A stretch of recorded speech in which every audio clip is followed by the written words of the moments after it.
Bonsoir à tous et merci d'être venus. Avant de commencer cette réunion, je voulais saluer un certain nombre d'entre vous qui nous font l'honneur d'être présents. En particulier, je vais saluer nos plus anciens, en même temps que nos plus jeunes, mais nous allons commencer par nos plus anciens. Et je voudrais saluer Yves Roulon, 4e génération de Camelot, qui est parmi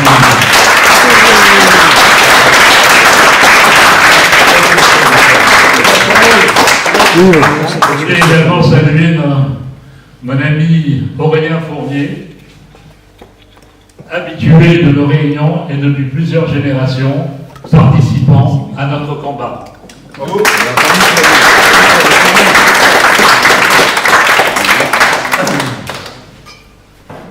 Je salue tous les camelots ici présents et je leur demande de se lever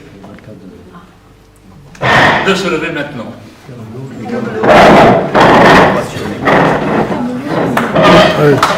On les applaudit.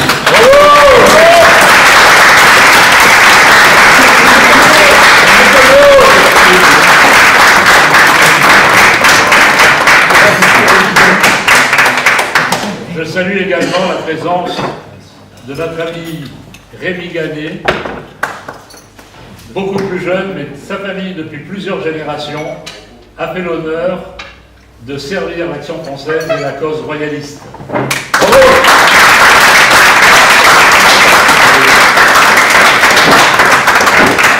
Il était, son grand-père, je pense que c'est le grand-père, qui était chef des Camelots en Provence.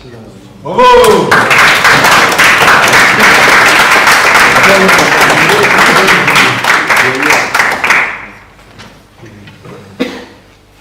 Et puis je salue les jeunes parce que c'est l'avenir et c'est ce que nous voulons leur transmettre. Debout les jeunes! Bravo, bravo! Debout les jeunes!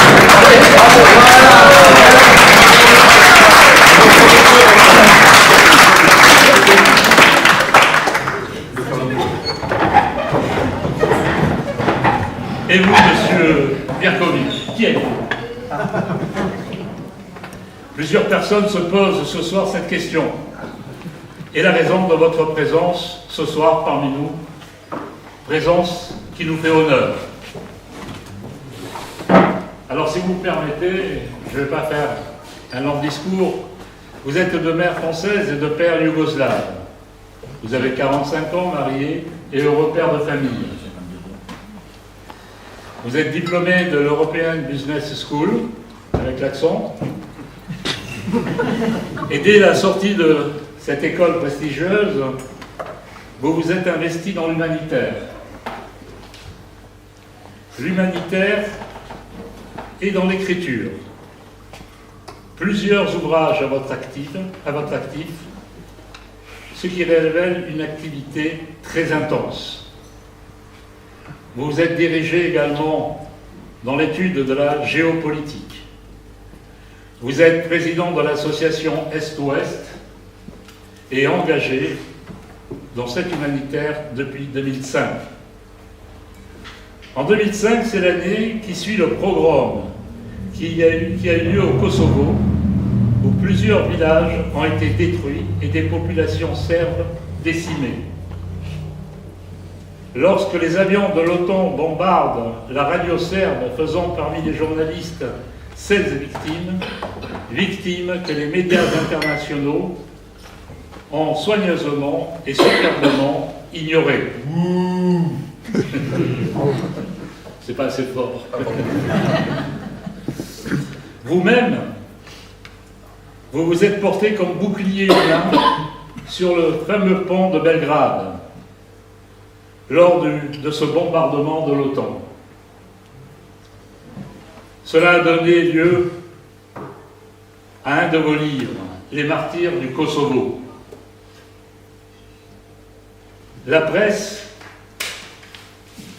a superbement ignoré tous ces hauts faits. pour ne s'intéresser qu'à une autre faction.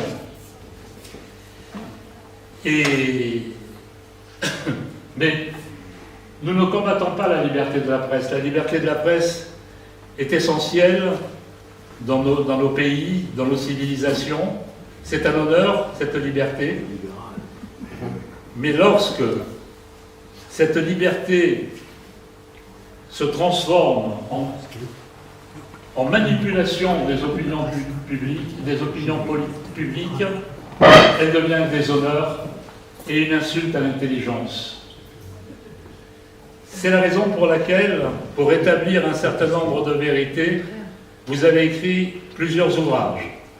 Votre dernier ouvrage, c'est l'Amérique Empire, que je vous conseille vivement de vous procurer. Vous en avez d'autres, j'en ai pris que 2. Bienvenue au Kosovo. Ce n'est pas un guide touristique, mais ce livre est particulièrement, je l'ai feuilleté, particulièrement intéressant, et je vous conseille vivement de vous le procurer. Voici, monsieur. Avant de terminer, je voulais saluer également parmi les anciens notre ami Michel Franceschetti, ancien président de la Fédération royaliste provençale, et qui lui a commis, mais pas à Belgrade ni sur le pont, un excellent livre, une excellente brochure sur Bernier, défenseur de la justice, Berrier, pardon, défenseur de la justice et des libertés et du roi. C'était un avocat marseillais, royaliste du XIXe siècle. Vous pouvez trouver cet ouvrage également à la sortie. Monsieur Berkovitch, je vous donne la parole.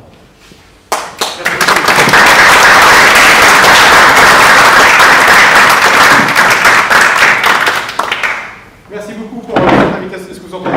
Oui. Merci beaucoup pour cette invitation. Je vais vous parler en effet, je vais ma montre parce que je surveille, parce qu'une fois que je suis parti, parfois je m'arrête. Je vais vous parler ce soir de l'Ukraine. Même si ça a un peu été éclipsé dans les médias, c'est quand même un sujet important. Et les États-Unis. Comme vous le disiez tout à l'heure, j'ai découvert un peu la géopolitique dans les années 90 parce qu'il y avait plusieurs guerres en Yougoslavie. Étant moi-même d'origine yougoslave, je ne comprenais pas parce que les informations que je recevais de Yougoslavie, en tant que communiste à l'époque, les informations que j'avais en France différaient parfois même largement. Et je ne comprenais pas. Et quand je cherchais à comprendre, je me suis rendu compte qu'il y avait parfois plus de manipulation médiatique ici en France ou dans ce qu'on appelle l'Occident, qu'il pouvait y en avoir là-bas. Et pourtant là-bas, il y en avait. Le micro fonctionne? Là, c'est marqué on. Non. Je ne sais pas, il faut que vous m'avez ici. Sinon, on entend très bien. On vous entend. En direct. En direct, d'accord. Bon, bah sinon, je laisse tomber la ligne. Oui. Non, mais, ok. C'est bien. Il n'y a rien. On entend. On entend très bien. On attend le technicien. Donc, ce qui est important, et ce que j'ai compris moi dans la guerre de Yougoslavie, c'était le rôle primordial d'une puissance dont on ne parle pas, on parle souvent, mais on ne voit pas à quel point elle est influente sur le cours des choses politiques dans ce monde, que sont les États-Unis. Alors tout le monde sait que c'est une très grande puissance, tout le monde sait que c'est un pays la première puissance actuellement mondiale, mais jusqu'où les États-Unis vont pour avancer leur agenda politique, culturel, peu de personnes ne savaient. Moi je l'ai découvert parce que derrière la guerre en Yougoslavie, il y avait une main très lourde de Washington. Et quand j'ai vu ça, j'ai décidé en effet d'être bouclier humain. On a lancé une association qui s'appelle Solidarité Kosovo pour aider les Serbes du Kosovo. J'ai fait beaucoup d'humanitaire là-bas. Et quand j'ai vu qu'il y avait un coup d'État en Ukraine en 2014, j'ai dit là, vu ce que j'ai compris sur les États-Unis, vu ce que j'ai compris sur ce qui s'est passé en Yougoslavie et ailleurs dans le monde, je me suis dit, quand les Américains commencent à toucher à la frontière russe, là, on va passer dans une autre dimension. Donc, ce que j'ai fait en Serbie, au Kosovo, j'ai fait la même chose en Ukraine. Depuis 2014, avec mon association Ouest-Est, on aide les populations qui vivent dans une zone de guerre. Beaucoup de personnes pensent que la guerre a commencé en 2022. Je sais qu'ici, vous êtes bien au courant que ce n'est pas le cas.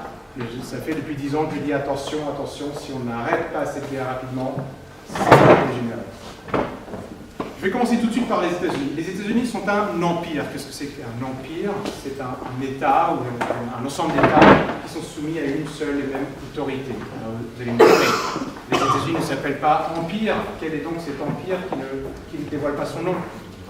Dès le début, le premier président américain, le chef de la rébellion contre les Britanniques, George Washington, parle, lui, de la création des États-Unis d'un infant nation. On pourrait traduire ça par un infant empire, un jeune empire. Le deuxième président américain, John Adams, un peu plus tard, après sa présidence, parlera des États-Unis comme d'une république fédérative pure, vertueuse et civique, qui régnera pour toujours, dominera le monde et introduira la perfection de l'homme. C'est un sacré programme pour un pays qui, à l'époque, au XXe siècle, est vraiment un rebut de l'Angleterre et vraiment on est à ses balbutiements. Il y a un projet et on peut retrouver des paroles, je peux, pareil, passer la soirée à vous donner des citations d'hommes politiques américains de premier ordre qui croient à cette vision impériale, en cette destinée manifeste des Américains qui ont, d'après eux, un rôle particulier dans le changement du monde. Ils ont quitté l'ancien monde, non pas pour être à l'écart, à départ, mais pour refaire le monde. Ils ont vraiment ce projet-là. Et ils se sont donné tous les attributs d'un empire. Très rapidement, les Américains... On passe au mode discothèque.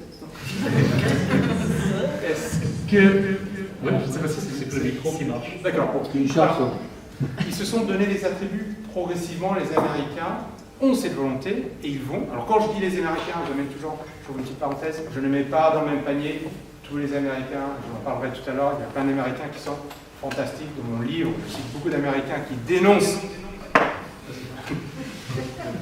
les tendances impérialistes de leur pays, mais parfois pendant cette conférence, je parlerai des Américains, des États-Unis, je parle de ceux qui sont au pouvoir, évidemment, aux États-Unis.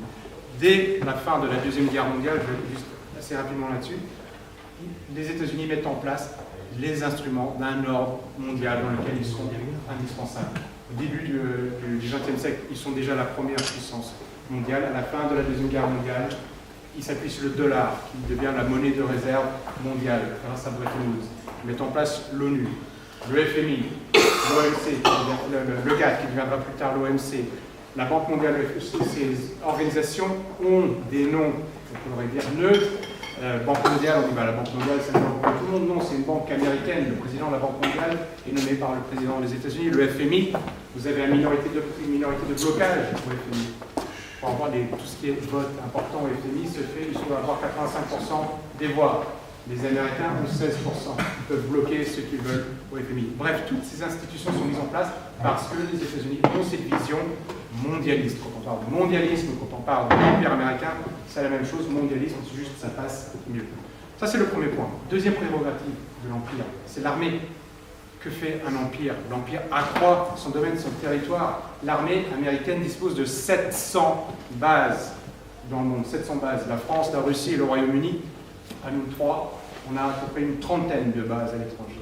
Les États-Unis ont tout et pour tout, leurs propres bases et les bases à l'étranger, c'est 700 bases. Le budget militaire américain, à lui tout seul, est plus important que les 10 budgets les plus importants du monde, juste derrière Russes, Chinois, Arabie Saoudite, France, Italie. Vous mettez tout ça ensemble, c'est plus petit que le budget militaire américain. Pourquoi est-ce que les États-Unis ont autant d'argent? C'est pour protéger les voies de navigation, c'est pour protéger leurs intérêts dans le monde entier.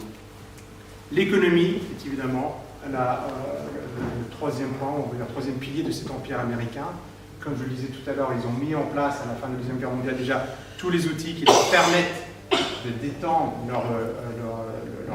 leur puissance financière et économique. Et c'est assez logique. Très rapidement, les Américains, quand ils se sont développés, ont développé une industrie, ils se sont toujours appuyés sur la recherche et le développement, une industrie très puissante qui produisait plus que ce dont les Américains avaient besoin, et donc ils cherchaient d'autres marchés. Donc quand vous cherchez d'autres marchés, vous allez regarder, vous allez pouvoir exporter vos machines à laver, vos voitures, vos produits de lessive. Les Américains ont développé cela dans le monde entier. Dès 1823, les Américains ont dit aux Européens, c'est la doctrine de Monroe, que les Amériques sont une chasse gardée pour les États-Unis. C'est-à-dire qu'ils disent très clairement, l'Amérique du Sud, l'Amérique du Nord, ne veut plus voir d'Européens. En 1905, vous avez le corollaire de la doctrine de Monroe, où Roosevelt, à cette époque-là, Théodore dit, eh bien, un pays civilisé peut se permettre de faire, dans l'hémisphère occidental, le gendarme dans le monde. Donc les États-Unis annoncent la couleur de grande puissance de l'époque, ici surtout les empires, soit européens, qui échangeraient Allemagne, Angleterre à cette époque, qu'ils vont faire le gendarme du monde. Donc, ils ne s'en cachent pas. Et cela, pourquoi? Pour trouver des marchés, pour écouler le surplus de production de leur industrie, et aussi trouver des marchés pour récupérer les ressources naturelles dont ils manquent. Donc, très rapidement, à la fin de 100 ans, les Américains sont quand même déjà quasiment la première puissance économique mondiale. À la fin de la Deuxième Guerre mondiale, les États-Unis disposent de 50%, enfin 50% de la richesse mondiale est américaine et représente 6,5% de la population mondiale. La nécessité de trouver des marchés est indispensable. Alors les Américains, qu'est-ce qu'ils ont fait de particulier? C'est qu'ils ont compris que la colonisation, telle que nous l'avions faite, était une erreur. Ça coûte cher, c'est pas facile de soumettre un peuple. Il y a des sujets d'acculturation, il y a des sujets de religion, d'identité. Ça coûte énormément. Les Américains ne colonisent pas notre pays comme nous l'avons fait, ils colonisent les élites. C'est beaucoup plus facile de trouver des personnes que vous allez travailler par vos programmes scolaires, universitaires, vous allez travailler par des ONG, par des associations, par du soft power dont je vais vous parler dans quelques instants, de vous assurer que dans les différents pays, vous ayez des hommes libres qui mettent en place des programmes qui vous arrangent. Vous pouvez aussi payer ces personnes-là, vous pouvez les sous-douer, ou vous pouvez tout simplement juste les séduire. Et il y a une partie de servitude volontaire, on en parlera peut-être un peu aussi tout à l'heure, de pays qui se disent qu'il vaut mieux suivre les États-Unis, qui vont nous garantir la prospérité, la stabilité. Donc les Américains ne sont pas allés coloniser les pays. Une fois qu'ils avaient tout conquis de l'Est à l'Ouest, qu'ils avaient exterminé quasiment tous les Indiens, ils se sont arrêtés à cela en termes de conquête, et le reste du temps, ils vont chercher ces hommes libres, qui peuvent être à gauche, à droite, qui parfois peuvent être communistes, qui peuvent être d'extrême droite, qui peuvent être de différents bords. Ce qu'ils cherchent, c'est d'avoir des personnes qui, au pouvoir, mettent en place des programmes qui assurent les intérêts des États-Unis. Bah, surtout, pour vous rappeler les États-Unis comme les maîtres du casino, tout le monde peut jouer, peu gagne, mais tout le monde fait partie de ce grand jeu. À la fin, il y en a un seul qui gagne, c'est le propriétaire du casino, ce sont les États-Unis. Ils doivent s'assurer que les personnes soient alignées sur la pensée politique américaine, la pensée économique américaine, qu'elle soit de gauche ou de droite. Alors, un des moyens les plus remarquables que les Américains ont mis en place pour arriver à cette colonisation des esprits, des élites, c'est ce qu'on appelle le soft power. Désolé, j'emploie le terme américain, mais c'est important. C'est Joseph Nye qui en parle. On a le hard power, qui est donc le pouvoir militaire classique, hein, c'est comme ça qu'on fait la guerre depuis des siècles. Et vous avez le soft power, qui est le pouvoir d'atteindre un objectif politique sans tirer une balle, sans déployer des militaires, parce que ça coûte cher. Et les États-Unis sont impressionnants dans ce domaine. Le cinéma, la culture, la musique, les associations, les think tanks qui viennent des États-Unis, qui reçoivent de l'argent des États-Unis, qui distillent cette pensée américaine impériale sans prononcer le mot d'empire, sont pléthoriques sur la planète. Et ce depuis longtemps, depuis très longtemps. Au début du XXe siècle, le premier cinéma mondial est le cinéma français. Il a été évacué des personnes comme Édouard Bernays, qui était neveu de Freud, et par sa mère et par son père, a expliqué au président Wilson à l'époque l'importance du cinéma et pourquoi est-ce que le cinéma pouvait véhiculer tout ce que l'élite américaine voulait à cette époque-là, sans tirer une balle. Et on a bien vu nos sociétés changer.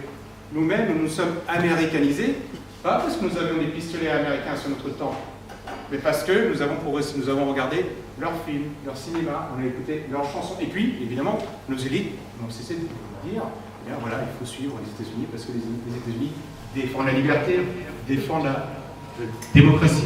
Donc, avec cette pensée-là, on pense vraiment, et comme on a réduit le niveau scolaire de l'étude de l'histoire, de la politique, de la géopolitique, les personnes qui ne réfléchissent pas se disent, bah oui, c'est vrai, Les Américains sont venus nous aider pendant la Première Guerre mondiale, ils nous ont aidés pendant la Deuxième Guerre mondiale, ils seront toujours là, ils sont allés apporter la liberté en Irak, en Afghanistan. Non, ça n'a pas vraiment marché ça. Mais on est passé à autre chose. On est passé à autre chose et voilà, il y a un écran de publicité et les gens oublient, malheureusement. Donc ça, ce sont les forces des États-Unis. Et il faut toujours garder à l'esprit que les États-Unis ont cette volonté à Washington de s'ingérer dans les affaires de nations étrangères. Toujours. Ça, c'est on va dire le fil rouge de la politique étrangère américaine, c'est de s'assurer que dans les différents pays du monde entier, on sache qui fait quoi, qui est proche de nous, qui est-ce qu'on peut passer, comment est-ce qu'on peut influencer une politique. C'est complètement interdit par la charte de l'ONU, mais personne ne permet. Vous avez une étude qui est très intéressante de l'Institut d'études stratégiques de Fletcher, c'est une université américaine, enfin l'université de Tufts aux États-Unis. Les États-Unis, depuis leur déclaration d'indépendance en 1776 jusqu'à aujourd'hui, sont intervenus plus de 500 fois, 2 fois par an, militairement à l'étranger. 500 fois, et cette personne a ça comme image, on n'a pas cette image des États-Unis. Alors si vous lisez le livre de William Bloom, qui s'appelle, le livre je pense en français, ça a été traduit par le livre noir des États-Unis, vous avez la liste de toutes ces ingérences systématiques, ces 700 bases servent à quelque chose. Les guerres américaines, dans cette étude de Fletcher, 30% de ces guerres américaines ont lieu depuis les attentats du 11 septembre. Les attentats du 11 septembre ont donné une carte blanche aux États-Unis pour faire la guerre quasiment à qui ils voulaient dans le monde, sans respecter le droit international. Ils ont attaqué l'Irak en 2003 sans aucune autorisation du Conseil de sécurité des Nations Unies. Les guerres américaines, depuis 2001, sont à l'origine de la mort de plus de 4,5 millions de personnes. 4,5 millions de personnes, c'est l'Institut Hudson de l'Université de Brown, autre université américaine. Je fais exprès de passer, si je vous disais l'Université de Moscou, vous me direz, ah ok, d'accord. Non, c'est l'Université de Brown aux États-Unis, qui a un super site qui s'appelle Cost of War, qui détaille cela, 4,5 millions de morts, directs et indirects, 900 000 personnes tuées directement par soit l'armée américaine ou dans malheureusement plusieurs de ces guerres, l'OTAN, c'est-à-dire malheureusement avec notre argent et notre armée. Sur ces 900 000 morts tués directement, un tiers sont des civils. Qui parle aujourd'hui dans les médias occidentaux des 300 000 civils tués depuis 2001 dans le monde. On s'en fiche complètement, personne n'en parle. Est-ce qu'un petit Afghan a moins de valeur aux yeux de l'humanité qu'un petit Tortin, qu'un petit Américain, qu'un petit Soudanais? Voilà comment est vue et perçue. Voilà la différence entre la réalité et ce que disent les médias. Alors, je suis parmi habitués. Et ne pensez pas que l'Europe soit épargnée par cette ingérence américaine. Ça ne concerne pas que l'Asie, l'Afrique et l'Amérique du Sud. Si vous regardez la construction européenne, évidemment, dans la construction européenne, il y avait beaucoup de personnes qui étaient en faveur, parce qu'on a quand même connu 2 guerres mondiales qui nous ont détruit. Une guerre mondiale entre 2 pays majoritairement chrétiens, européens, d'une même civilisation, on s'est entretués. C'est une tache noire dans l'histoire de l'Europe, c'est une tache noire pour nous tous.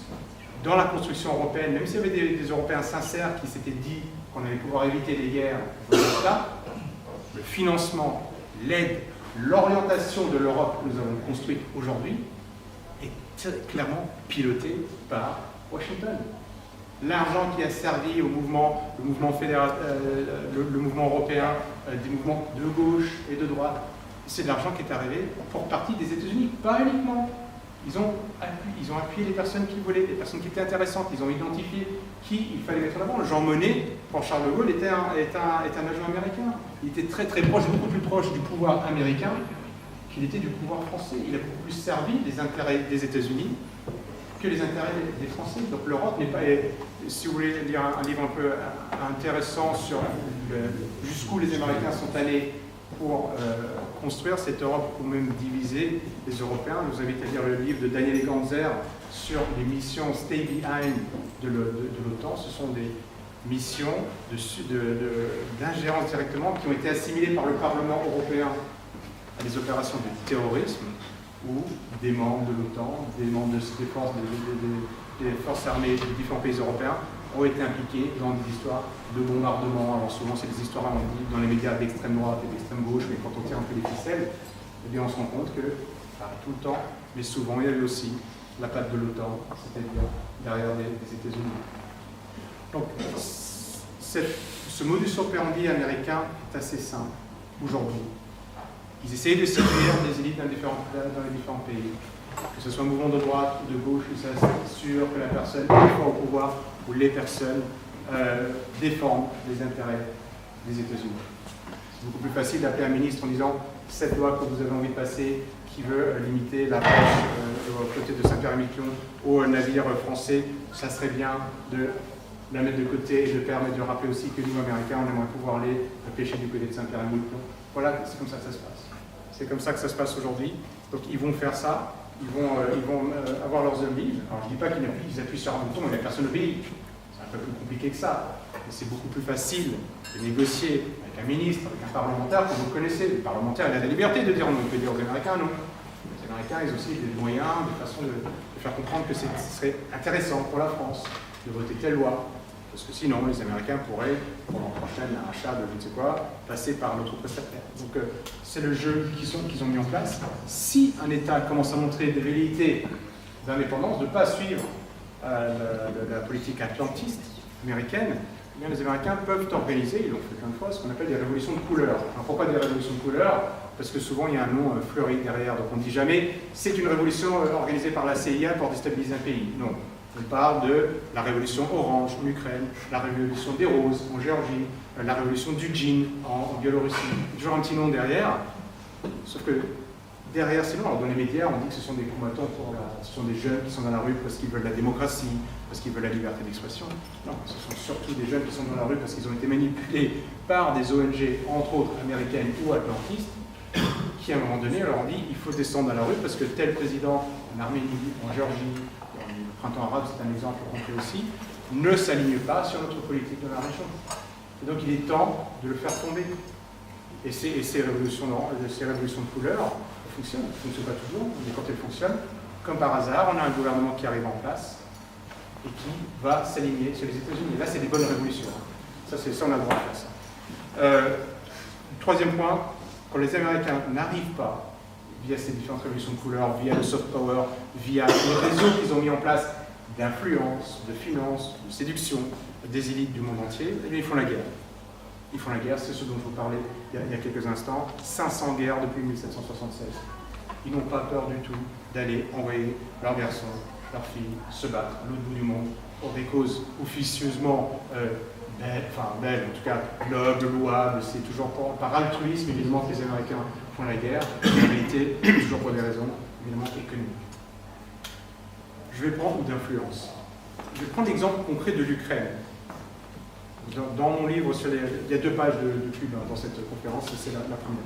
Dans le livre que j'écris sur les États-Unis, je prends tout de A, du début, qui s'appelle l'Amérique Empire, comment est-ce qu'on est arrivé là. J'explique les différents détails. Je fais ça rapidement là ce soir pendant la conférence. J'explique progressivement comment est-ce que le rêve américain a échappé aux Américains eux-mêmes et a été, on va dire, pris en otage par une élite financière qui avait vraiment comme objectif de se servir aujourd'hui des États-Unis pour assouvir leur propre projet politique, qui est bien loin, et c'est pour ça qu'aujourd'hui, notamment aux États-Unis, il y a une telle division entre Américains qui ne se retrouvent plus dans les fondamentaux de la République américaine et qui aujourd'hui se rendent compte que leur pays est en train de leur échapper. J'explique ça dans le livre. Fin de la pub. L'Ukraine. Pourquoi est-ce que l'Ukraine est tellement important pour les États-Unis? Pourquoi est-ce que quand je faisais mes missions humanitaires au Kosovo, et que tout d'un coup en 2013, j'ai commencé à avoir des manifestations à Kiev, je me suis dit, là, c'est sûr et certain, ça va dégénérer. C'est parce que dans les années 90, quand les Américains gagnent officiellement la guerre froide, ils pensent qu'ils n'ont plus de rivaux au niveau mondial. Ils ont gagné la guerre froide, pour eux, ils ont gagné le monde. Et ils ont écrit, et ça depuis le début du XXe siècle, des géopoliticiens comme Mackinder, Spikeman, plus tard dans les années 90, on est dans une autre gamme beaucoup plus basse, mais vous avez Paul Wolfowitz qui est sous-secrétaire d'État à la Défense, il écrit ce qu'on appelle aujourd'hui la doctrine Wolfowitz, un document qui dit que maintenant que les États-Unis ont gagné la guerre froide, il faut surtout s'assurer qu'il n'y ait aucun rival. Aucun rival. Et la grande crainte des États-Unis, ce qu'ils ont écrit pendant plus de 100 ans, c'est qu'il y ait un rival, ils se disent ce rival, il viendra de ce qu'ils appellent l'Eurasie. L'Europe et l'Asie, on est sur la même plaque tectonique, on est deux continents différents, mais on est sur la même plaque. Et si vous regardez, vous pouvez arriver sur votre téléphone, vous pouvez rentrer chez vous ce soir ou demain matin, vous regardez le monde, map monde, les États-Unis sont loin de là où ça se passe. Vous pouvez quasiment tout faire à pied. Vous avez 75% de la population mondiale.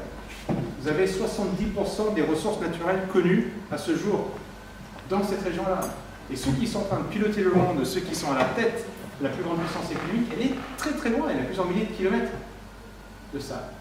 Les États-Unis se sont dit qu'il faut qu'on fasse attention qu'au centre de cette Eurasie, il n'y ait pas un rival. Et donc ils identifient très rapidement deux pays qui pourraient être des rivaux. Alors déjà avec l'Union européenne, ils ont empêché définitivement la France d'être un rival, mais même l'Allemagne, même l'Angleterre. On est dans ce qu'ils appellent pour eux un protectorat. Zbigniew Brzezinski, qui est un des grands penseurs géopolitiques américains, dit que l'Europe de l'Ouest est globalement un protectorat américain. Et c'est vrai. Ils ont peur de l'émergence de la Russie et de la Chine. Pourquoi? Parce qu'ils se disent s'il y a une grande puissance en Europe, au centre de ces 70% de la population mondiale, au centre de ces 70% des ressources naturelles connues, bien, nous, qu'est-ce qu'on devient dans ce nouveau monde s'il y a une grande puissance? On est très loin, on n'a pas les connexions, on n'a pas les contacts, on n'a pas la culture, on n'a pas même le lien civilisationnel. Donc ils veulent à tout prix s'assurer qu'il n'y ait pas de rival. L'Ukraine est, pour les États-Unis, extrêmement important parce que l'Ukraine est un pont naturel entre la Russie, potentiel rival des États-Unis, et le reste de l'Europe. Les Américains vont aussi choisir, ils le font toujours, un pays faible, un pivot géopolitique. L'Ukraine tiraillée pour des raisons historiques. Deuxième page de pub que j'explique dans mon deuxième bouquin, ou le dernier bouquin qui s'appelle Le chaos ukrainien, où j'explique comment on est arrivé à la guerre et comment en sortir. C'est un livre que j'ai sorti au mois de mai. L'histoire de l'Ukraine est très récente.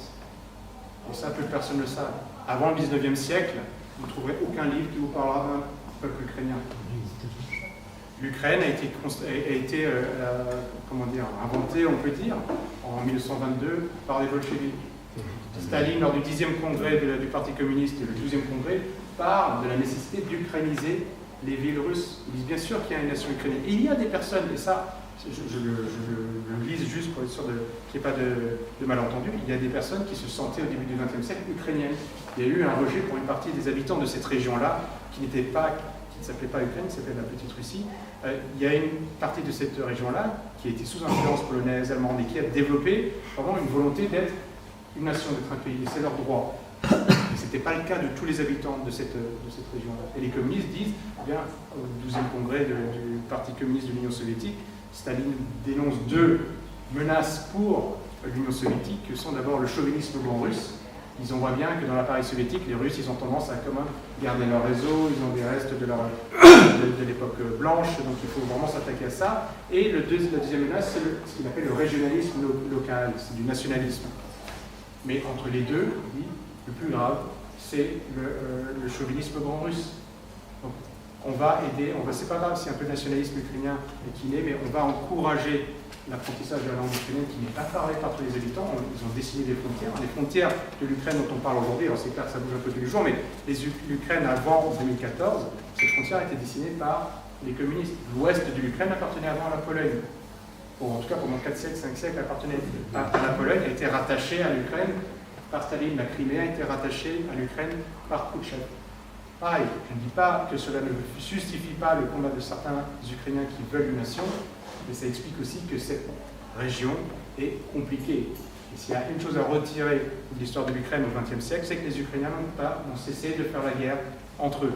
La vision que les Ukrainiens de l'Est ont de l'Ukraine, la vision des Ukrainiens de l'Ouest, je ne vous parle pas des Tatars, des Hongrois, des n'est pas la même. Et les Ukrainiens se sont battus entre eux lors de l'indépendance, de la création de l'Union, de la République socialiste soviétique d'Ukraine, lors de la Première Guerre mondiale, lors de la Deuxième Guerre mondiale.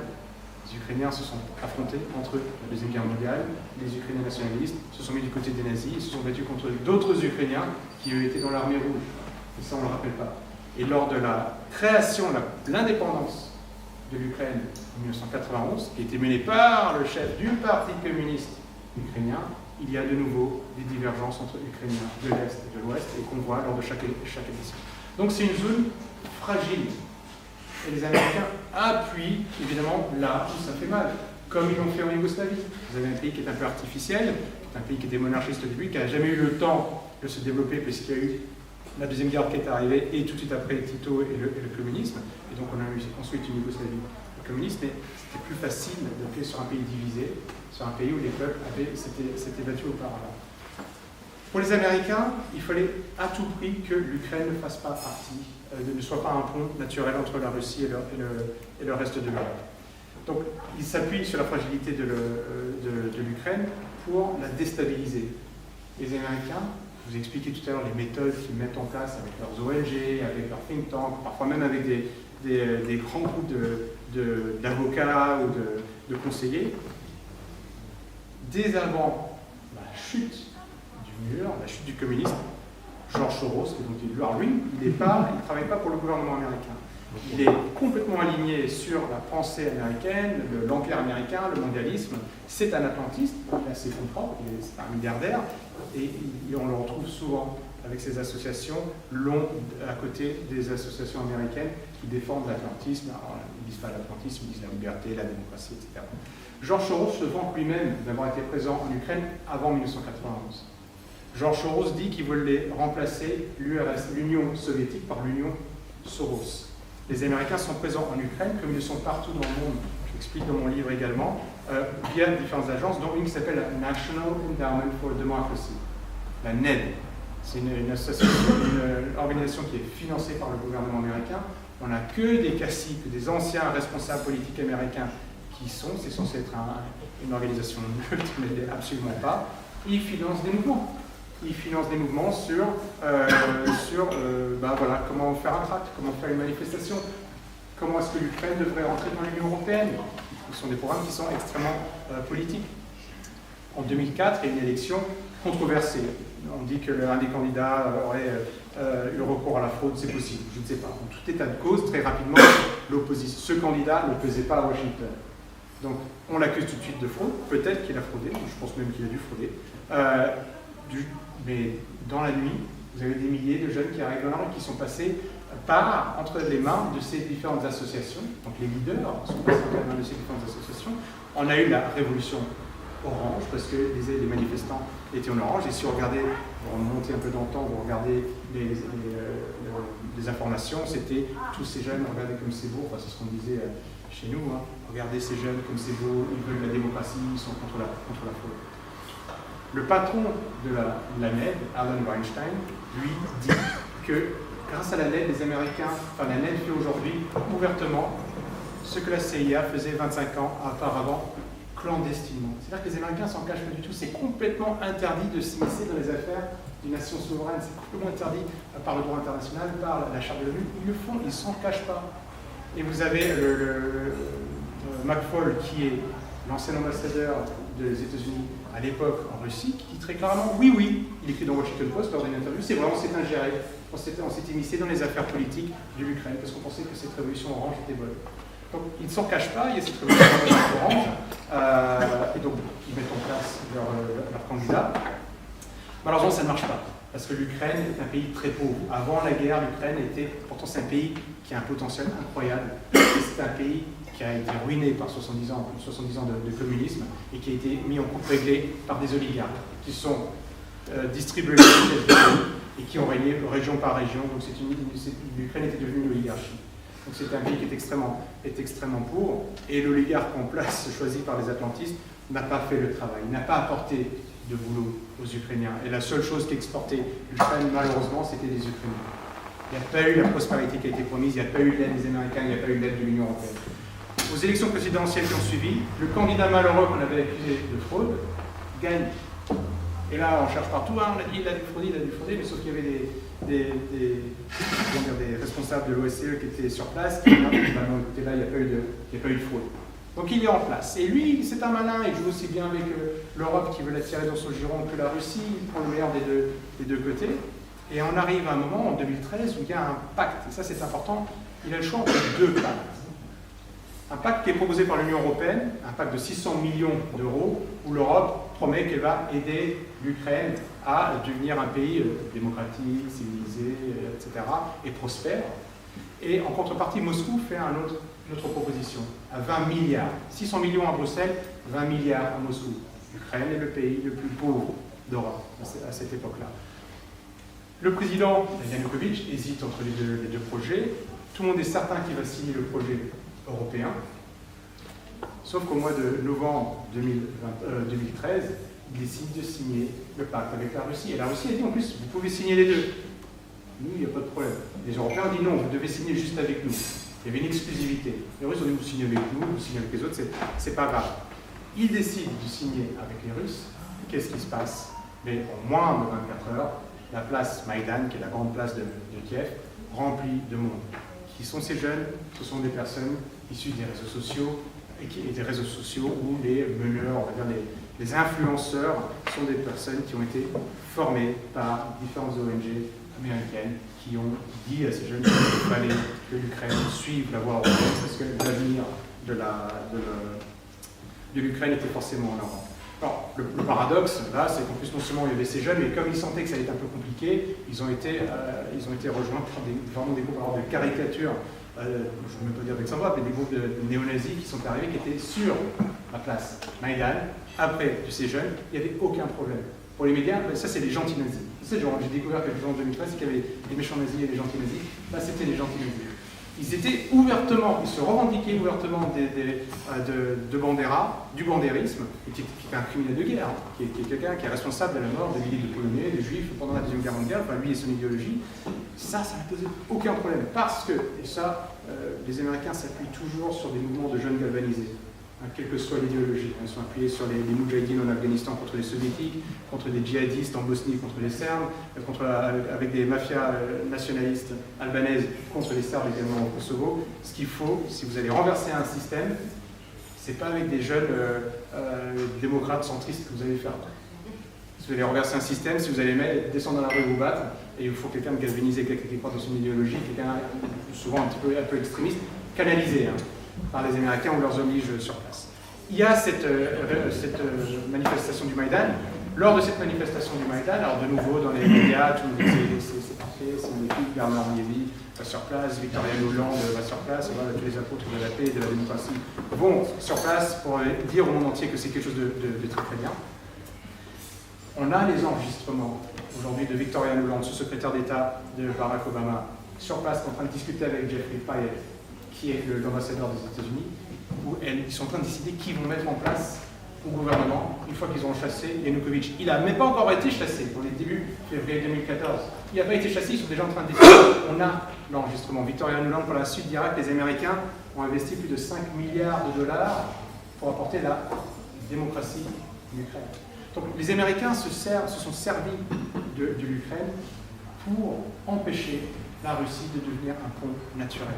Parce que si l'Ukraine avait signé ce partenariat avec la Russie, qui était un partenariat de bon sens, l'Ukraine et la Russie, juste pour information, le russe c'est la lingua franca de l'Ukraine.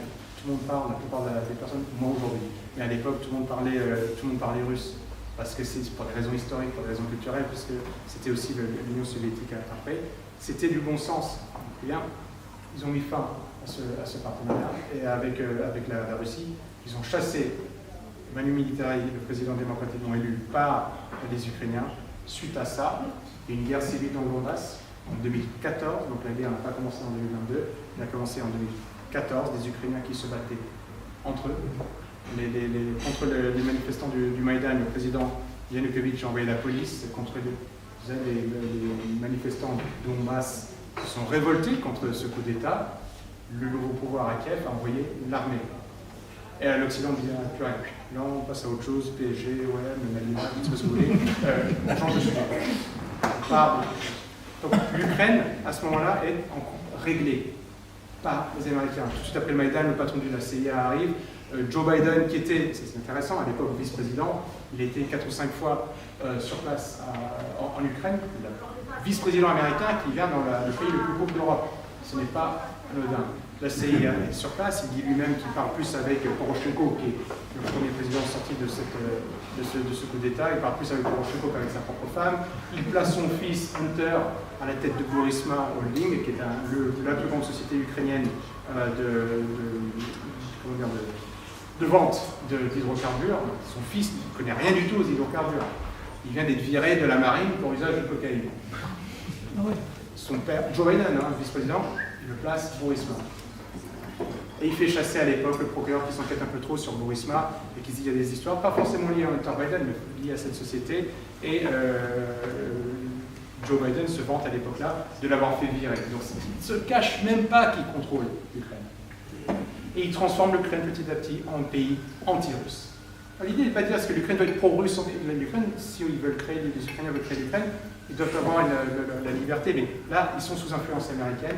Le bandérisme, qui serait condamné dans n'importe quel pays de l'Union européenne aujourd'hui, est toléré, est accepté et même encouragé sur place, parce qu'on veut ces jeunes guerriers qui sont prêts à aller se battre contre les Russes.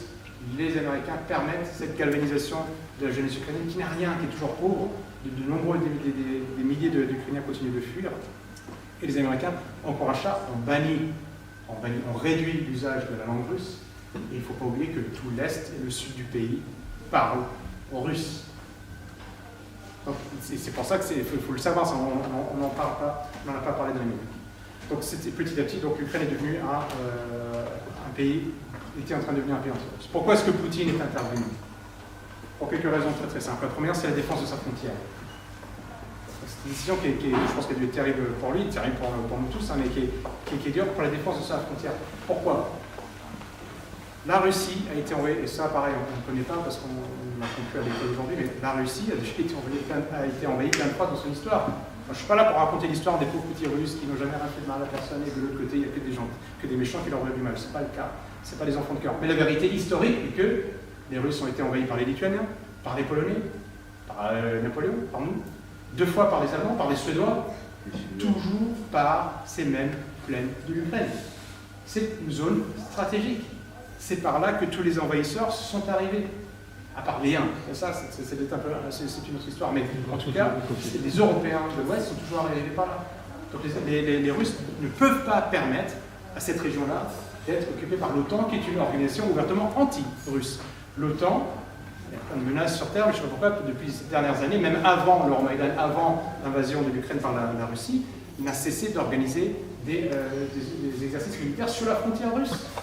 Plus d'une quarantaine, avec 30 000 à 40 000 hommes sur place, toujours sur la frontière russe. Les Russes se disent, mais attendez, c'est quoi la prochaine étape? Vous avez organisé des révolutions de couleur en Yougoslavie, en Géorgie, en Ukraine.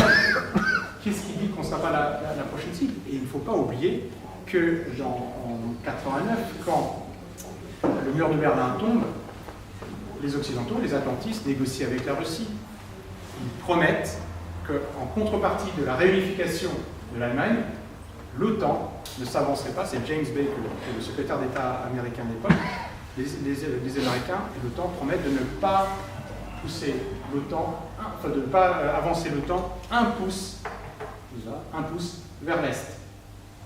Et les Russes, naïvement, disent, ok d'accord, on vous laisse réunifier l'Allemagne, on va quitter l'armée rouge qui était positionnée en Allemagne, et vous n'avancez pas l'OTAN. Sauf que l'OTAN a cessé de progresser vers l'Est. Parce qu'à cette époque-là, la Russie n'a pas le pouvoir, n'a pas la puissance ni économique ni politique pour résister. Et petit à petit, la Pologne, la Tchéquie, la Slovaquie, les pays baltes, la Croatie, l'Albanie, tous les pays de l'ex-bloc communiste vont rentrer dans l'OTAN. La Russie se sent complètement entourée sur son flanc occidental par une organisation qui est ouvertement anti-russe. Ça, c'est la première raison pour laquelle Poutine intervient. La deuxième, c'est évidemment pour la défense des Russes, qui sont des personnes qui s'identifient à la Russie ou qui préfèrent être sous la protection de la Russie. Moi, j'y vais chaque année depuis au moins une fois depuis 10 ans, et c'est toujours beaucoup plus complexe que ce qu'on peut entendre. J'en rencontre des Ukrainiens qui se disent Ukrainiens et qui disent « je préfère vivre, je pense que Moscou gérera mieux le pays, alors la région où on est, que Kiev ». Et on rencontre des personnes qui disent « moi je suis russe, parce qu'on a toujours été russe ici, l'Ukraine c'est une construction politique, d'accord, mais il faut comprendre aussi ça, avant on n'était pas un pays ou notamment un empire, pour avoir différents peuples, différentes nations dans son entité, c'était pas un problème, ils se sont toujours sentis russes et ukrainiens, comme on pouvait être roumain et ukrainien, ou hongrois et ukrainien, mais ils étaient avant russes. Et eux, plusieurs fois j'en ai rencontré, j'ai dit « mais où est l'armée russe ?» Je parle avant de 2022. Où est l'armée russe? Et ils disaient, mais elle n'est pas là malheureusement, on aimerait bien qu'elle soit là. Il y a des personnes qui se sentent très sincèrement russes à l'est et au sud de l'Ukraine. Ça ne veut pas dire que toute l'Ukraine doit devenir russe, mais cet appel de la part de la population il y a une pression sur Poutine de la part d'autres Russes en disant mais on ne peut pas laisser nos frères se faire attaquer, on ne peut pas laisser se faire traiter de sous-hommes par les bandéristes de l'Ouest. Donc il y a ça, c'est un deuxième élément qui est important. Il y a un troisième côté un peu civilisationnel, je pense, où la Russie a une vision de l'homme, de la religion, de la société, de la civilisation qui est assez différente, à 100% différente, mais assez différente de ce qu'on voit nous en Europe de l'Ouest. À un moment où nous, on évacue Dieu de la société, Poutine met Dieu dans la Constitution. À un moment où nous, on dit que n'importe qui peut se marier. Eux, ils écrivent dans la Constitution que le mariage, c'est un homme et une femme. Il y a vraiment une différenciation, on va dire, idéologique, anthropologique entre la Russie et l'Ouest. Et je pense que Poutine aussi, dans cette intervention, veut montrer que lui, il veut défendre, en tout cas sur sa frontière, une vision de l'homme qui est assez différente de la vision, on va dire, woke qu'on est en train de mettre en place en Europe de l'Ouest aujourd'hui. Donc ça, ce sont des éléments majeurs qui ont encouragé Poutine d'intervenir et nos médias parlent essentiellement des politiciens, parlent essentiellement de l'invasion militaire. Mais ce n'est pas le plus grand coup de Poutine. C'est pas ça. Ça, c'est que la face, la vision, la partie visible de l'iceberg. Quand Poutine intervient en Ukraine, en même temps, il attaque le modèle impérial américain dont on parlait tout à l'heure. Il veut mettre fin à ce modèle impérial. Comment est-ce qu'il fait ça? Je ne dis pas qu'il va y arriver, je dis juste, je pense que c'est ce qu'il veut faire. Il veut faire ça, il savait très bien qu'en intervenant en Ukraine, il allait avoir des sanctions, mais par milliers. Et la Russie est aujourd'hui le pays le plus sanctionné, je pense, de l'histoire de l'humanité. Le fameux ministre de la Finance, le prix Nobel de l'intelligence, Bruno Le Maire, avait dit qu'il ferait s'effondrer l'économie russe à cause des sanctions. Et c'est vrai que vous allez voir, il y a des sanctions, on n'achète plus rien, on ne vous vend plus rien, vous allez voir, on va fermer tous les robinets, on n'achète plus votre gaz, on n'achète plus votre pétrole, c'est fini pour vous les Russes. Hein. Il ne fallait pas faire ça. 2 ans plus tard, la Russie est le pays d'Europe, avec le PIB en parité de pouvoir d'achat, le plus important. La Banque mondiale, qui pourtant, je vous disais, une institution américaine, donne un taux de croissance sur 2023 à la Russie, estime un taux de croissance supérieur aux autres pays européens. C'est-à-dire que, pourquoi est-ce que ça n'a pas marché, ces politiques de sanctions? Je pense que Poutine avait calculé son coup depuis très longtemps. Ils se sont dit que l'Europe est en phase, et l'Empire américain est en phase décadente, descendante. On vit sur notre hubris, on pense qu'on est les plus forts parce qu'on l'a toujours été, parce que c'est l'Amérique, parce que c'est Tom Sawyer, c'est tout ça. Et c'est pas vrai. On est beaucoup plus faible que ce qu'on pense. Juste une parenthèse, j'ai vu ce matin que le niveau de mortalité infantile en France augmente. Juste pour rappel, Emmanuel Todt, il avait annoncé la chute de l'URSS dans les années 70 quand il avait vu que le taux de mortalité était en train d'augmenter en URSS. Donc nous, on est beaucoup plus faible qu'on pense qu'on l'est. On vit sur nos lauriers, et les Russes, et une bonne partie de la planète le sait. Parce que Poutine n'est pas seul. Comment est-ce qu'il a fait pour contourner ces sanctions? Il a travaillé avec la Chine, 1 milliard d'habitants, avec l'Inde, 1 milliard. Le Luxembourg dit, ah, moi j'achète plus de pétrole. Oui, c'est pas grave. C'est où le Luxembourg? J'ai beaucoup de respect pour le Luxembourg. Mais c'est juste pour vous dire, l'Institut Wilson, institut américain, dit, lui, que les sanctions contre les États-Unis sont appliquées par 15% de la population mondiale. 15, c'est la fameuse communauté internationale dont on parle sur TF1, etc. La communauté internationale. C'est 15% de la population mondiale. C'est-à-dire que le reste de la planète s'en fiche de ce qui se passe en Ukraine. C'est terrible, hein? Et comme nous, on s'en fiche un peu de ce qui se passe au Yémen, au Rwanda. Je ne dis pas que c'est bien, hein. C'est mal. Alors on devrait s'en soucier. Mais c'est la vérité. Et nous, on a fait une focalisation parce qu'on a cru qu'on allait faire tomber la Russie, parce que les Américains nous ont dit il faut faire tomber la Russie. Il faut que la Russie devienne atlantiste. Et si elle ne veut pas, on va la faire tomber. Et aussi, ça, c'est le grand tour de passe-passe que Poutine est en train de mettre en place. Alors, je juge, là, on va dire 2 ans après la guerre, et fort des 10 dernières années d'analyse que je fais sur cette région-là, pour l'instant, il n'est pas du tout en train de s'effondrer. Au sein de l'Organisation de coopération de Shanghai avec la Chine, il développe différentes institutions entre la Russie et les pays asiatiques. Ils sont en train de faire un corridor qui passe par l'Antarctique, qui permet d'aller du Pacifique à l'Europe beaucoup nettement moins de temps qu'en passant par le canal de Suez. Ils sont en train de mettre en place une route très importante, ils travaillent avec les Chinois et d'autres, qui va directement de la Russie à l'Inde. Et ça, on est en train de parler de ces 75% de la population mondiale. Et nous, on est en train de... 75% de la population mondiale, bah oui, on est en train de devenir tout petit. Parce qu'ils continuent à travailler entre eux.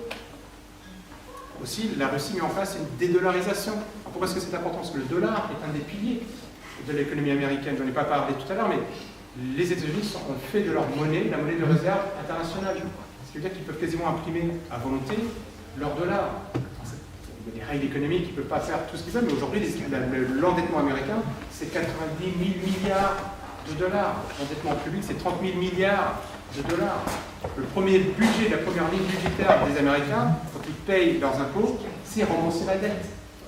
Avant l'école, avant les hôpitaux, avant même l'armée. Ils remboursent la dette, ils sont surendettés, ils vont au rang des banquiers. Ça, c'est la réalité. Les Russes, les Chinois, les Indiens, et même les Africains le savent. Ils le savent, parce qu'ils ont vu, ils n'avaient pas la puissance, mais ils comprennent. Parce qu'ils apprennent encore dans leurs écoles l'histoire, parce qu'ils regardent. Ils ne regardent pas avec les lunettes roses que nous regardons nous sommes les meilleurs, nous sommes les plus grands. Ils savent que c'est pas vrai. Donc, ça, c'est ce que la Russie essaye de faire avec cette invasion. L'invasion est vraiment minime. Je pense que le but de la Russie, ça ne dure pas longtemps, mais ils disent, mais non, on va plus négocier.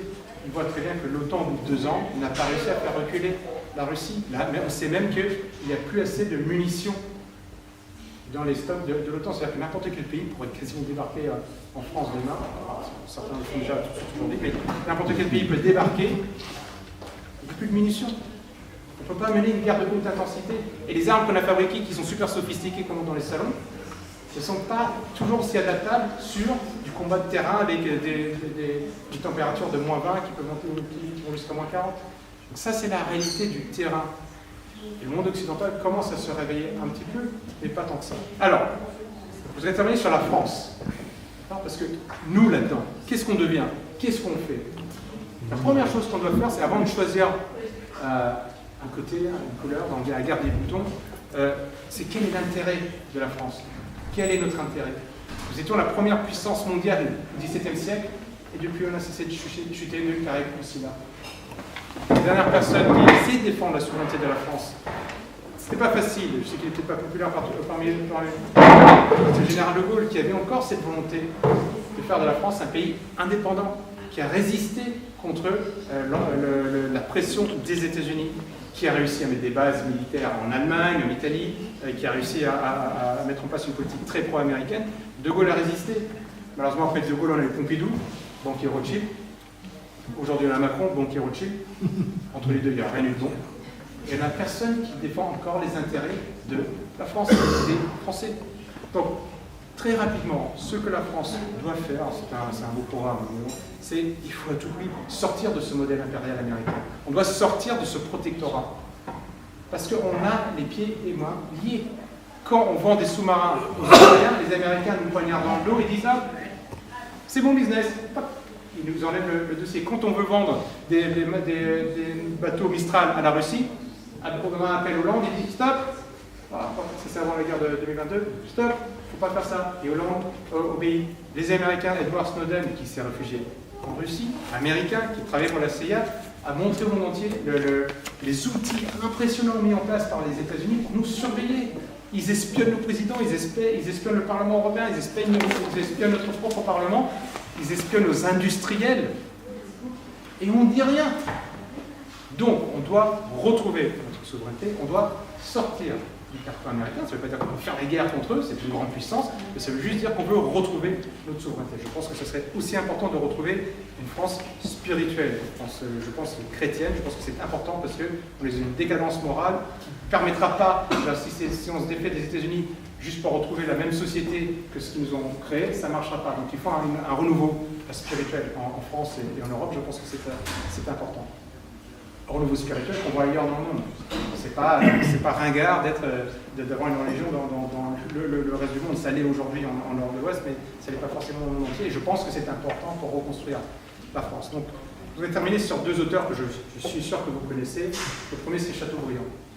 Chateaubriand, dans Mémoire d'outre-tombe, dit qu'il faut que la France et la Russie soient proches. Il dit on n'a pas de frontières en commun, on ne se fait pas la guerre, on n'est pas concurrents commerciaux, on a les mêmes ennemis. Oui, au XIXe siècle, on a les mêmes ennemis. Il dit avec la paix en Europe, que le cabinet des Tuileries parle au cabinet de Saint-Pétersbourg et rien ne bougera. Pour la stabilité de l'Europe, il est important, et moi-même, je le dis, dans mes différentes conférences ou interviews, je suis pour la paix, quoi. C'est vrai que j'ai un peu plus de mal à employer le terme pacifiste, mais je dis je suis clairement pour la paix, et peut-être qu'en effet, il faut un rapport de dire on est pacifiste. Ça ne veut pas dire qu'on soit antimilitariste pour Peut-être, mais pas du tout, pas du tout. L'armée doit être efficace au bon moment. Raphaël? J'ai une autre question. J'ai compris votre point de vue concernant l'Atlantique, que je vous partage. Je voulais savoir si on peut se mettre 5 secondes à la place de Vladimir Poutine, la Russie. Comment attaquer l'Atlantique? Plus fort, s'il vous plaît. Oui, comment attaquer l'Atlantique? Levez-vous et parlez un peu plus fort. Déjà, madame. Allez, Parce que c'est tellement passionnant, mais Avançons. Oui, alors je disais, comment attaquer l'atlantisme ou les États-Unis, une civilisation confondue, par quel biais pour soigner la paix et la pouvoir? C'est le biais monétaire, par le soft power. Qu'est-ce que vous conseillez ou qu'est-ce que vous voyez comme plan d'attaque pour la Russie concernant les États-Unis? Ça, c'est un bon point. Les Russes, malheureusement, sont encore assez mauvais en soft power. Ils ont fait des efforts, ils se sont améliorés, mais les Slaves, on a un problème avec le soft power. Mais ça ne se passera pas par ça. Je pense que l'idéal reste économique. Quand les Américains vont se rendre compte que les Africains, les Indiens achètent des centrales nucléaires russes, quand ils vont se rendre compte que le reste du monde continue à utiliser de l'énergie fossile, on n'est pas tous aux éoliennes, etc., que le pétrole est encore en utilité sur cette planète et le gaz, ils vont être obligés de revoir leur position. La dernière chose qu'on veut, c'est un conflit militaire direct. Déjà, d'un point de vue indirect, on est vraiment à la limite. On est en train de parler de puissance nucléaire, et ça, je rebondis sur votre intervention tout à l'heure.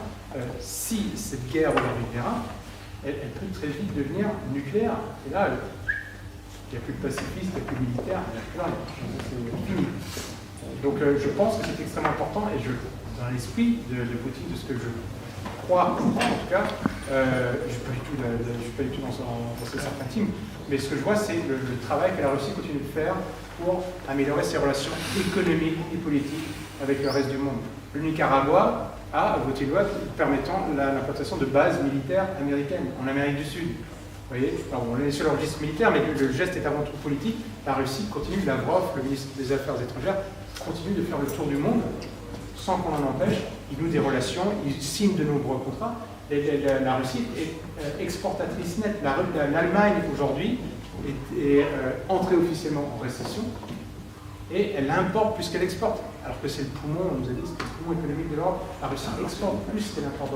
Je pense que c'est ça la solution. Et qu'au bout d'un moment, j'espère, Washington va se rendre compte que à ce jeu-là, ils sont en train de perdre, donc ils vont essayer de sauver les meubles, négocier, discuter, dire ça c'est votre territoire, ça c'est le nôtre, retrouver la voie de la diplomatie. Parce que si c'est une confrontation, je ne vois pas les États-Unis et la Russie se battre sans que ça devienne vite atomique. Quel est l'intérêt des Américains, d'après vous, de répandre le wokisme dans le monde, surtout l'aspect LGBT dans les écoles et ce lavage de cerveau pour les enfants? Oui. Les Américains ont été dépossédés de leur pays. Avant, on aimait tous un peu les États-Unis parce qu'on pensait qu'ils allaient défendre la chrétienté, défendre les minorités, qu'ils allaient défendre tout le monde et que c'était pour ça qu'on se retrouvait dans l'idéal américain. Sauf que le pouvoir américain a été confisqué. J'explique de mon livre, je crois plus.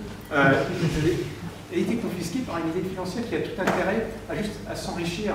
Ils ne veulent plus de nation, ils ne veulent plus d'État, ils ne veulent plus de corps intermédiaires, ils ne veulent plus de religion, ils ne veulent plus de syndicats, ils veulent juste l'argent, le capital d'un côté et des consommateurs en face. Et comme ça, ils mettent le monde entier en coupe réglée. Quoi de mieux que de détruire les nations que d'introduire le cancel culture? L'histoire de France, on a quand même un président français qui dit qu'il faut revoir l'histoire de France. C'est une des plus belles histoires de toutes les nations. Il y a plein de nations, il y a très peu de nations qui a une histoire aussi riche que l'histoire française. Le président français dit qu'il faut la réécrire. Le wokisme, on est en train de dire que un garçon peut être une fille peut être un garçon, qu'un lapin peut être un écureuil. Enfin, on arrive dans des trucs complètement délirants. Et on se dit, comment est-ce qu'on déstructure la société parce qu'elle sera atomisée. Ça s'appelle ça l'anomie.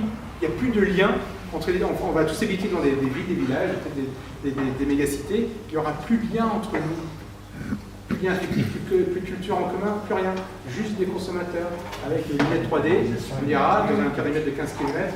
Donc ça, c'est la meilleure façon de détruire tout ce qui était un intermédiaire entre ce très très grand capital, on parle de sociétés qui pèsent des milliards de dollars, et l'individu. Et c'est pas que les Américains, ils représentent à peu près 50% de cette, ils appellent la super classe mondiale. Michel Geoffroy en a parlé, il y a un autre livre qui en parle très bien, c'est la nouvelle guerre des classes de Michael Lind, c'est un Américain, qui dit qu'il y a cette espèce de super pouvoir veut garder l'ensemble du pouvoir au niveau mondial et détruire tout ce qui fait une opposition entre le consommateur et le... Merci pour votre intervention. Je vais vous poser une question un peu difficile. La prospective, c'est un art délicat. Est-ce que vous avez, d'un point de vue plutôt militaire, vous avez une idée pour moyen terme d'un scénario un peu... Enfin, quel est votre scénario le plus probable qui pourrait se passer entre l'Ukraine Sur l'Ukraine. Moi, ce que je comprends... Alors, je suis pas du tout un expert militaire. Je vais juste vous dire ce que je comprends. J'ai fait pas mal de lectures sur le sujet.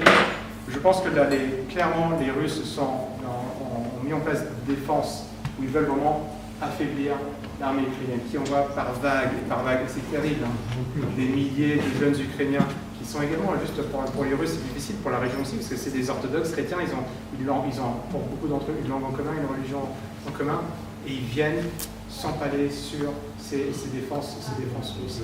L'OTAN a envoyé des milliers et des milliers d'armes, de missiles, d'obus, de mitraillettes, de véhicules, qui n'arrivent pas à faire reculer la Russie. La Russie, elle ne bouge pas.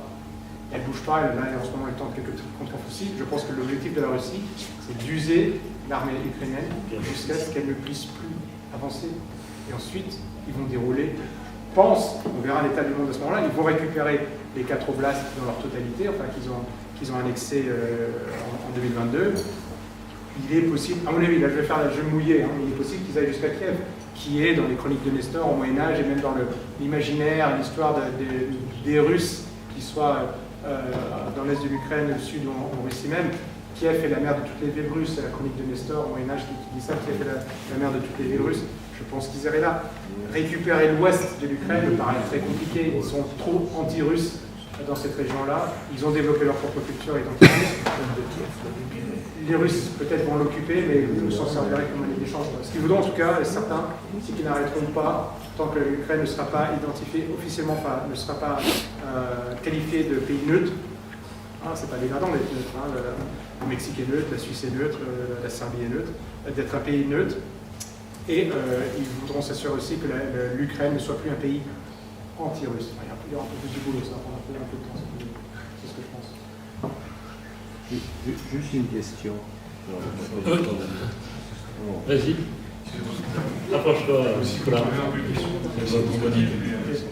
Vis-à-vis des États-Unis, comment est-ce que vous voyez l'état politique actuel des États-Unis?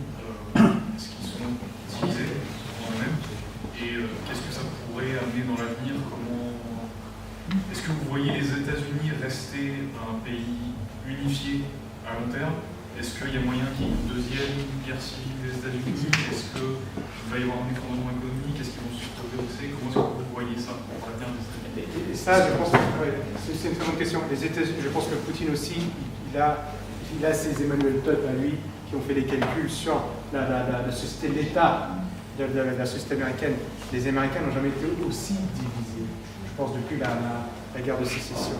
C'est terrible entre les Américains, c'est même en plus qu'ils ont entre les côtes et le reste du pays, ils ne sont pas du tout alignés entre les côtes qui sont plutôt libérales, qui sont plutôt aisées, qui ont accès au port, qui ont accès au commerce, et le reste du pays qui est plutôt traditionnel, conservateur au sens très très très large du terme. Ce sont deux mondes, et on l'a vu pendant les 2 dernières campagnes électorales américaines présidentielles, à quel point vraiment ils n'avaient rien en commun. Ils n'ont rien du tout en commun, et je pense que ça sera explosif.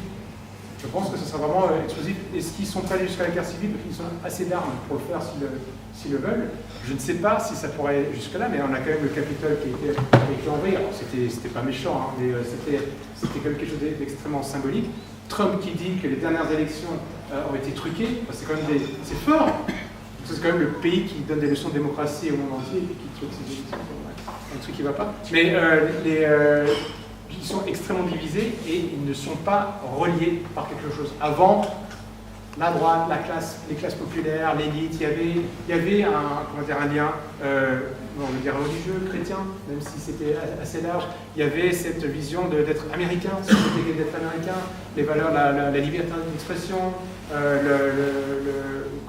la constitution américaine, ça voulait dire quelque chose, ça rapprochait les Américains quand tout d'un coup un président élu pourtant sur un programme anti-guerre disait tout d'un coup il faut qu'on aille faire la guerre en Europe pour battre les nazis, ou il fallait faire la guerre en Europe pour battre les Allemands. Ils trouvaient quelque chose pour rassembler les Américains.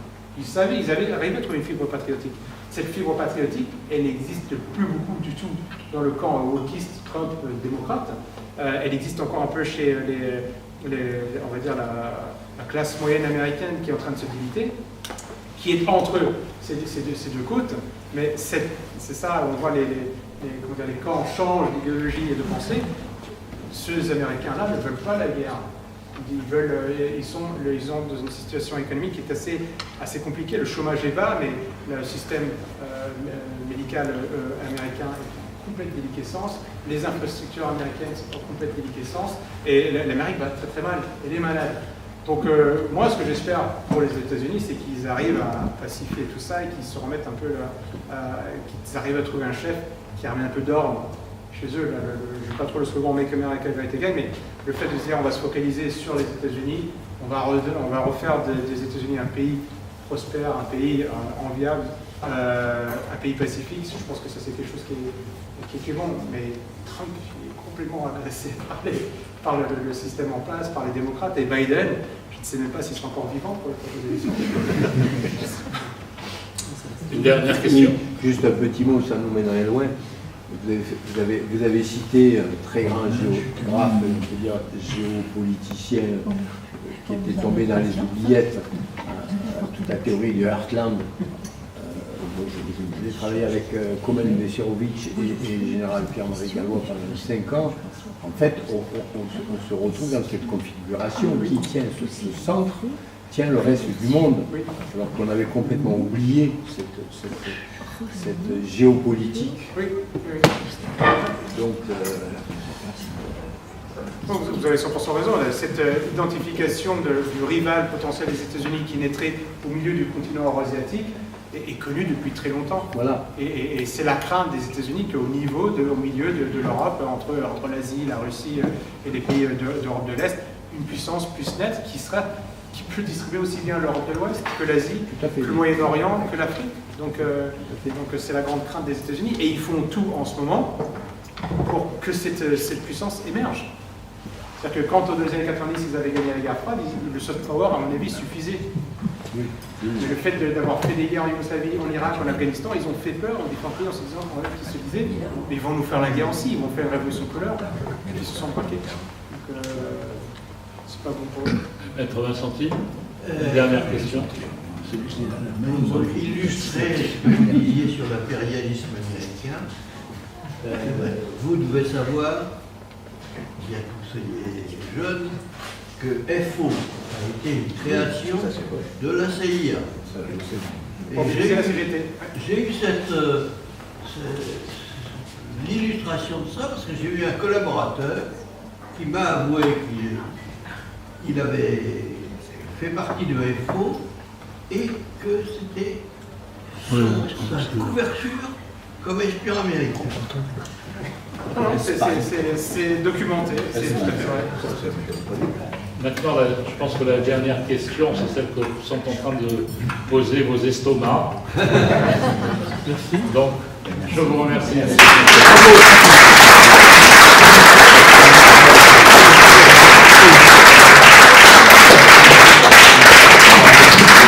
Je vous recommande encore une fois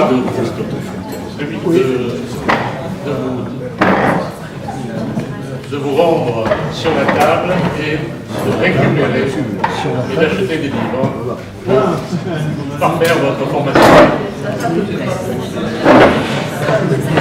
Je vous remercie.